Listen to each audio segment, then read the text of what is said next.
हर कोई जानता है कि सोनिया गांधी जी की हिंदी इतनी अच्छी नहीं है, तो शायद इसलिए वो ये बोलना चाह रही थी कि मैं आपको अपना बेटा थोप रही हूँ। तो राम राम मेरे प्यारे भाई बहनों की हलचल मजा में एक बार फिर से आप सबका स्वागत है अपने चैनल सैफरन पैट्रियट में। और मैं आपका भाई दुर्गेश लेकर आ चुका हूँ एक और नई वीडियो। आई हैव वोटेड, तो जिन्होंने वोट नहीं किया है प्लीज कर लीजिए। जिन मुद्दों को ध्यान में रख के आपने मतदान किया, क्या लगता है कि उसकी जो पूर्ति है वो हो सकती है? क्या कहीं ना कहीं सेटिस्फैक्टरी रिस्पॉन्स आ सकता है उसके? बिल्कुल, हम जो भी प्रगति हो रही है हम देख रहे हैं, तो उसे मद्देनजर रखते हुए हम चाहते हैं कि ऐसे हमारा देश और भी बढ़ता रहे, बहुत अच्छा होते रहे। And it's our responsibility to cast the vote and to make it happen. Alright, thank you so much. लो भाई, अभी रश्मिका मंदाना ने कुछ दिन पहले ही चमचों की गंदी तरह से सुलगा दी थी, वो भूल नहीं पाई थी। उसके बाद तमन्ना भाटिया ने भी ये कहकर चमचों की सुलगा दी। अगर कहीं पर भी विकास की बात होती है तो चमचों की अपने आप ही सुलग जाती है। पहले बाहर ही निकलते नहीं थे, वो सब दूरदर्शन था उस वक्त, दूर से उनका दर्शन लेना। अब गली गली वही दर्शन लेते रहे। अब जीप में फिरते फिरते सब जगह जा रहे हैं। भाइयों और बहनों, अरे तू उसकी तरफ है कि मेरी तरफ है? मजा आ गया।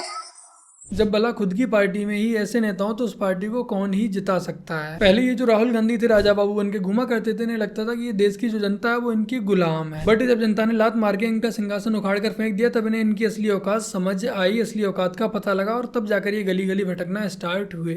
आपके अपने हेमंत सोरेन, जिसे आप अपने परिवार का, जिन्हें आप अपने परिवार का हिस्सा मानते हैं, वो आज एक राजनीतिक षड्यंत्र के तहत मोदी जी ने उनको जेल में डाल दिया।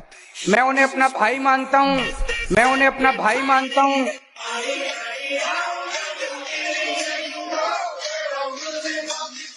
बड़ा ही धूर्त मानुस निकला ये व्यक्ति है। कभी कहता था कि सारे भ्रष्टाचारियों को जेल के अंदर होना चाहिए, बट आज ये सारे भ्रष्टाचारियों को अपना भाई बनाए घूम रहा है। निष्ठा की भी हद होती है। कह रहे हैं सर मैं तो बीजेपी के साथ हूँ। अंधभगत कहते हैं जिनको, मैं अंधभगत हूँ सर। अच्छा? मैं चमचा नहीं हूँ, मैं अंधभगत हूँ सर। मेरा अपने से मान रहे हो? बिल्कुल सर, बिल्कुल मैं अंधभगत हूँ। मेरा वोट बीजेपी को। कोई लॉजिक है या कोई लॉजिक नहीं सर, आज तक मेरा बीजेपी को काम नहीं बना, लेकिन फिर भी मेरा वोट बीजेपी को जाएगा। कोई काम नहीं बना? कोई काम नहीं बना, लेकिन मेरा फिर भी वोट बीजेपी को है। क्या काम करते हैं आप? मैं प्रॉपर्टी का काम करता हूँ सर, अपना कमाता हूँ, अपना खाता हूँ, मैं हिंदुत्व के साथ हूँ। नहीं तो बाकी पार्टियां नहीं है? नहीं सर, मेरे लिए कुछ भी नहीं है, जीरो है। तो आप हमेशा से बीजेपी के साथ? पक्का पक्का। तो बीजेपी तो 2014 के बाद हरियाणा में ज्यादा मजबूत हुई है, उससे पहले सौदी मैंने जब से संभाली है, मेरा वोट बीजेपी को। मैं 2014 के बाद मेरे को ये पता चला है कि वोट किसको डालना है, मेरे बच्चों का भविष्य क्या है, मैं उसके लिए मोदी जी को वोट कर रहा हूँ। क्या नाम है आपका? मेरा नाम कप्तान सिंह है सर। कप्तान सिंह जी सर। तो आप मतलब ऐसा कोई मुद्दा नहीं है? मेरे पास कोई मुद्दा नहीं है सर, सिर्फ मेरा वोट मोदी जी को। जी। श्री राम भी आगे कहें आपको कांग्रेस को वोट दे तो भी नहीं दूंगा सर मैं। बिल्कुल नहीं सर। अगर कोई सपोर्टर हो तो इस भाई के जैसा। अस्पताल के अंदर रिश्वत चल रही है, अस्पताल के अंदर जाके देखो एक बार। केजरीवाल, हम जाते हैं अस्पताल में, सरकारी अस्पताल में, सर घूस देनी पड़ती है, 50 रुपए घूस देनी पड़ती है हमको। केजरीवाल के राज में चोर है। अपने बच्चे बाहर भेज रहे हैं, आपने सरकारी स्कूल में पढ़ाए ना। दारू वाला ये तो निकला दारू वाला, दारू वाला ये तो निकला दारू वाला।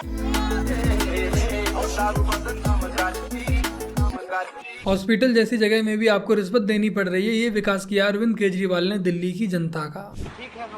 अरे इतना परेशान काहे दिख रहे हैं भाई सुबह सुबह? नहीं परेशान कहाँ है? परेशान नहीं है, पर आपके माथे पे शिकन थी। हम क्यों परेशान रहेंगे? देखिए, जिसके पास कुछ खोने के लिए होता है वो परेशान होता है। मेरे पास खोने के लिए कुछ नहीं, तो हम क्यों परेशान होंगे? खोने के लिए अपनी प्रतिष्ठा है, क्योंकि 2 चुनाव अगर हार गए तो प्रतिष्ठा और साख पर तो असर पड़ेगा ही। नहीं चुनाव देखिए लड़ना जरूरी होता है, हारना और जीतना तो जनता का है, तो जनता के कंधे पे है। आपको एक ईमानदार विकल्प के तौर पे खड़ा होना होता है। हम खड़े हैं, हम बिके नहीं हैं भाई बस। हाँ आज बहुत झोंके हो गए, अभी और ज्यादा हंसने की ताकत नहीं है भाई। क्या आपने ध्यान दिया है कि आज ये चुनाव के समय पर देशद्रोही सनातन द्रोही अपने माथे पर तिलक लगाकर घूम रहा है। दिल्ली वासियों से यही आग्रह है कि कृपया करके ऐसे नमूनों के बहकावे में गलती से भी ना आ जाए। विरोधी पक्ष यानी कि शिवसेना भारतीय जनता पार्टी है, हम मजबूती से आगे जा रहे हैं। हमारे पास चेहरा है, लीडर है, और कांग्रेस के पास चेहरा ही नहीं। ये तो मतलब कांग्रेस को वोट देना मतलब अंधेरे में कूदना है। कौन बनेगा प्रधानमंत्री पता नहीं, कांग्रेस का ही बनेगा असंभव है। लेकिन फिर कौन, मुलायम सिंह बनेंगे, लालू बनेंगे? किसके हाथ में अपना देश जाए? आप दिखाएंगे, आप ये करेंगे, आप वो करेंगे, ये करेंगे, वो करेंगे। हमने भी सोचा था कुछ तो करेंगे। कांग्रेस के पास चेहरा ही नहीं। ये तो मतलब कांग्रेस को वोट देना मतलब अंधेरे में कूदना है। कौन बनेगा प्रधानमंत्री पता नहीं। इसी को कहते हैं थूक कर चाटना। अब नकली शिवसेना का भी बस यही काम बचा है। और जिस नबी के नाम पे हमें इस्लाम मिला, उस नबी की शान में बेहुरमती की गई। बाकी लोगों का झगड़ा भाजपा के साथ में सियासत का हो सकता है, कुर्सी का हो सकता है, इक्तिदार का हो सकता है, बराबरी का हो सकता है, लेकिन मुस्लिम समाज का झगड़ा भाजपा के साथ में शरीयत का है। उन्होंने हमारी शरीयत पे हाथ डाला, उन्होंने हमारे शरीयत में मदाले खत्म किए। इसलिए आप बिल्कुल बेफिक्र रहो, हम पूरा महाराष्ट्र के अंदर एक टिकट। भाई इस पे तो मेरा साफ साफ ये मानना है कि मुस्लिम समाज से वोटिंग कराई जाए कि देश में शरिया कानून लागू होना चाहिए या नहीं होना चाहिए, और उसके बाद देश में शरिया कानून को लागू कर देना चाहिए। और जितने भी गैर मुस्लिम हैं उन्हें संविधान के अकॉर्डिंग सजा दी जानी चाहिए, और जितने भी मुस्लिम समाज के लोग हैं जो शरिया के पक्ष में हैं उन्हें शरिया के अकॉर्डिंग सजा दी जानी चाहिए। एग्जाम्पल के तौर पर अगर किसी हिंदू मुस्लिम का आपस में झगड़ा होता है तो हिंदू के संविधान के हिसाब से, और जो मुस्लिम है उसे शरिया के अकॉर्डिंग सजा दी जानी चाहिए। अगर कोई गैर मुस्लिम चोरी करता है तो उसे संविधान के अकॉर्डिंग जेल में डाल देना चाहिए। जो भी सजा का प्रावधान हो उसे वो सजा दी जानी चाहिए। और यहीं पर यदि कोई मुस्लिम व्यक्ति चोरी करता है तो उसे शरिया के अकॉर्डिंग सजा दी जानी चाहिए, उसके हाथ काट देने चाहिए। तो कुल मिलाकर मेरे अकॉर्डिंग जो मुस्लिम समाज शरिया मांग रहा है उसे शरिया दे देनी चाहिए, और जो बाकी के लोग हैं जो गैर मुस्लिम उन्हें संविधान के अकॉर्डिंग सजा दी जानी चाहिए। बाकी का आपकी इस पर क्या राय है मुझे अपनी राय कमेंट सेक्शन में अवश्य बताइएगा। जय श्री राम, जय गौ माता, भारत माता की जय। जितने भी देशवासी हैं सभी देख रहे हैं कि भाई क्या चल रहा है, और जो थप्पड़ों की गूंज थी वो एक देशद्रोही के मुंह पे थी, और जिसकी आवाज़ उनके कानों में ज़्यादा दर्द कर रही है जो उसी की तरह एक देशद्रोही है जो उसका साथ दे रहे हैं। और वो आवाज़ और वो दर्द सिर्फ भारत में नहीं, और भारत से बाहर जर्मनी तक पहुंच गई है, क्योंकि जो जर्मन सैपट है जो हमेशा भारत के प्रधानमंत्री के खिलाफ बोलता है, जो हमेशा हिंदू सनातन धर्म पर वार करता है, उसकी एक वीडियो आई है। नॉर्थ ईस्ट दिल्ली की कॉन्स्टिट्यूएंसी से इंडिया अलायंस से कैंडिडेट है कन्हैया कुमार, और दूसरी तरफ बीजेपी के कैंडिडेट है मनोज तिवारी। अभी हाल ही में एक लड़का जिसके मनोज तिवारी के साथ बहुत सारी फोटोज देखी गई हैं, उसने कन्हैया कुमार को मारने पीटने की कोशिश करी। ये नफरती चिंटू जिसे लगता है कि कन्हैया ने टुकड़े टुकड़े के नारे लगाए थे। जिस कन्हैया लाल ने नारे लगाए थे कि भारत तेरे टुकड़े हो, मुंह पे साइड फेंक कर मुंह पे चाटा देकर जवाब दिया है कि भारत के टुकड़े कोई नहीं कर सकता जब तक हमारे जैसे सनातनी शेर जिंदा है। अबे चिंटू, भारत के टुकड़े कोई कर रहा है ना, वो तेरे जैसे लोग कर रहे हैं जो झूठे आरोपों पर लोगों को मारना पीटना शुरू कर देते। वीडियो आपने भाई देख ली। वीडियो के अंदर यही इसका ये कहना है कि भाई जो कन्हैया कुमार के आरोप लगे थे देशद्रोही के, जो उस पर जबकि उस पर केस भी चल रहा है, वो सारे झूठे हैं। इसका कहना यो है, जो आदमी खुलकर अपने देश में नहीं घूम सकता, जो आदमी खुल के अपने देश में नहीं आ सकता।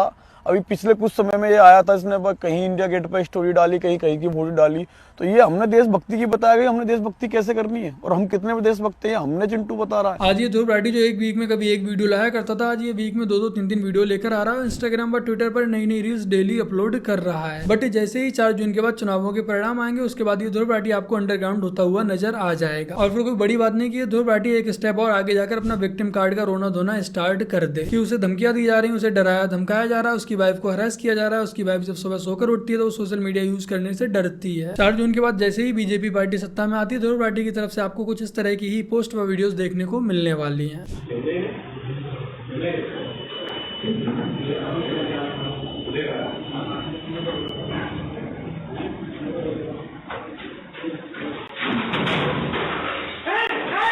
ये आपको जो ईवीएम तोड़ते हुए दिखाई दे रहे हैं, ये आंध्र प्रदेश के 22 सीपी पार्टी के एमएलए हैं। और चुनाव का माहौल देखते हुए नहीं ये बात अच्छे से पता है कि इस बार ये सत्ता से बाहर जाने वाले हैं, चुनाव नहीं जीतने वाले हैं, तो अपना गुस्सा बेचारे ईवीएम पर ही निकाल रहे हैं। बाकी का 4 जून के बाद जल्दी ऐसे गुंडे माफियाओं की लंका लगने वाली है। बाकी का चुनाव आयोग से यही कहना चाहूंगा कि ऐसे लोगों पर उचित से उचित कार्रवाई की जानी चाहिए। अस्सलाम वालेकुम दोस्तों, मेरे हिंदू भाई, मेरे मुसलमान भाई, मेरे हर एक मोमिन भाई, अगर इस बार हराम खोरी करके अगर मोदी जीतेगा ना, तो कोई लोग डरना मत कुछ बोलना, उसको मार दिया जाएगा।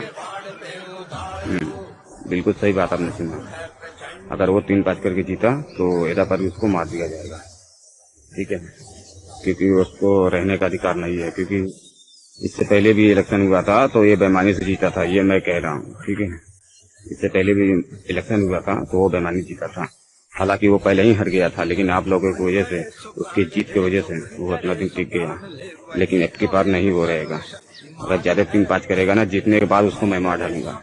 वैसे तो ये सलाला की पैदाइश के लिए गालियां देने का बहुत ज्यादा मन कर रहा है, बट मैं अपने चैनल पर गालियां नहीं देता हूं। तो बस इतना ही कहना चाहूंगा कि मेरे लाल, तुम क्या, तुम्हारी पूरी कौम भी मिलकर मोदी जी का बाल बांका नहीं कर सकती है। और जल्दी से जल्दी अपने घर जाए, यहाँ अपना समय व्यर्थ मत कर कि कहीं कोई आकर तेरी अम्मी जान का हाल ना कर जाए। तो बस मेरे प्यारे भाई बहनों, आज की अपनी इस वीडियो में इतना ही। वीडियो को लाइक, शेयर, कमेंट और अपने इस चैनल को सब्सक्राइब आज से कर लीजिएगा। चलिए जल्द मिलते हैं एक और नई वीडियो के साथ, तब तक के लिए जय हिंद, वंदे मातरम, जय श्री राम।